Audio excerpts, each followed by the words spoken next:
Have you ever stepped into a meeting, greeted everyone politely, and still felt like you were invisible? Have you found yourself trying to be friendly, that somehow ending up misunderstood, overlooked, or left out entirely? Welcome back to the channel. It's good to have you here.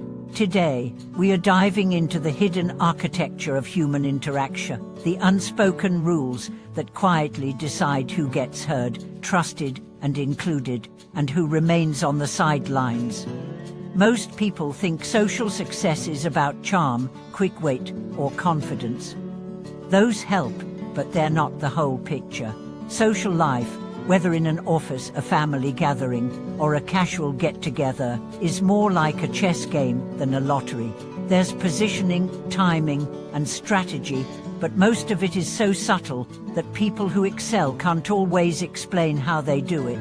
Meanwhile, those who struggle often repeat the same missteps without realizing why they aren't getting through. One of the most powerful unspoken rules is about role perception.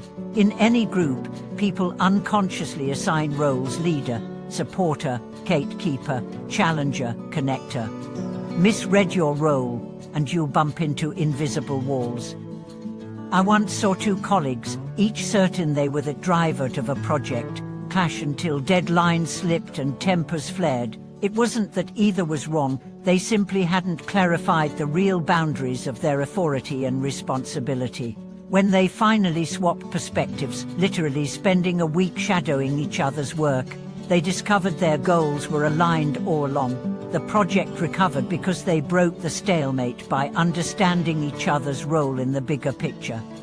Another overlooked rule is timing your contribution. In family gatherings, work meetings, and even casual conversations, people value not just what you say, but when you say it. Respond too quickly and you might seem defensive. Wait too long and your insight may feel irrelevant. There's an art to letting others express themselves fully before stepping in, not just to be polite, but to gather the emotional and factual landscape so your words land in fertile ground. I've seen tense holiday dinners melt into laughter because someone chose to respond with warmth and humor after listening first, rather than reacting instantly to a challenging comment. There's also the rule of situational mirrors, adapting your approach based on the unspoken emotional tone of the moment. Picture two friends meeting at a cafe. One just landed a big promotion, the other just lost a job. If you celebrate loudly without sensing the undercurrent of loss, you might unintentionally deepen the gap.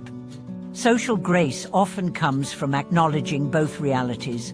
I'm thrilled about my news, but I also want to hear how you're feeling and how I can support you. That balance builds connection instead of competition. In professional life, one critical rule is the bridge principle. People who thrive often act as bridges between others who might never connect otherwise. They pass along useful information, introduce contacts, or translate one department's language into another's. This isn't about hoarding power, it's about increasing your value by making others' lives easier. When you become the person people trust to carry messages accurately and respectfully, you stop being optional in their network. Then there's the cautionary rule of private leaks. In an age of constant messaging and public sharing, the ability to keep sensitive information truly private is a rare and treasured skill. Every time you share something told to you in confidence, even in a disguised form, you spend down your trust capital. People remember who protects their vulnerabilities and who doesn't. Protect that trust like it's the foundation of your career and relationships, because in many ways, it is.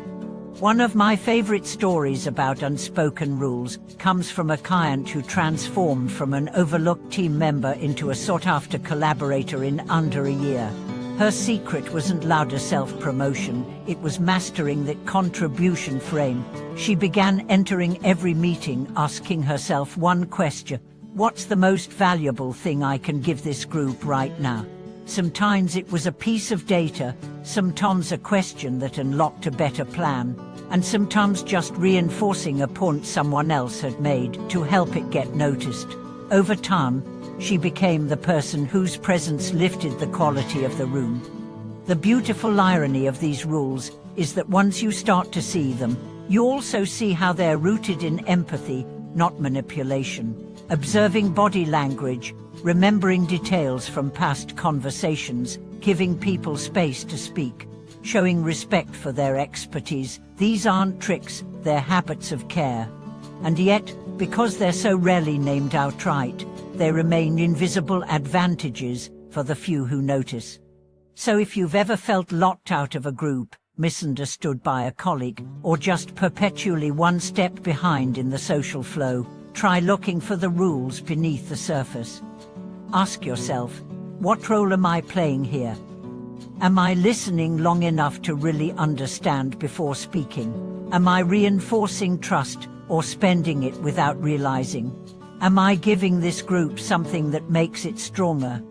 The moment you start treating social life like a landscape to navigate rather than a tide to be carried by, you'll find that doors begin to open. You'll notice subtle shifts, people making more eye contact, seeking your input, introducing you to others. These are signs that the unspoken rules are starting to work in your favor. And when that happens, social situations stop being a test you're trying to pass and start being opportunities you're ready to embrace. Thank you for watching this video.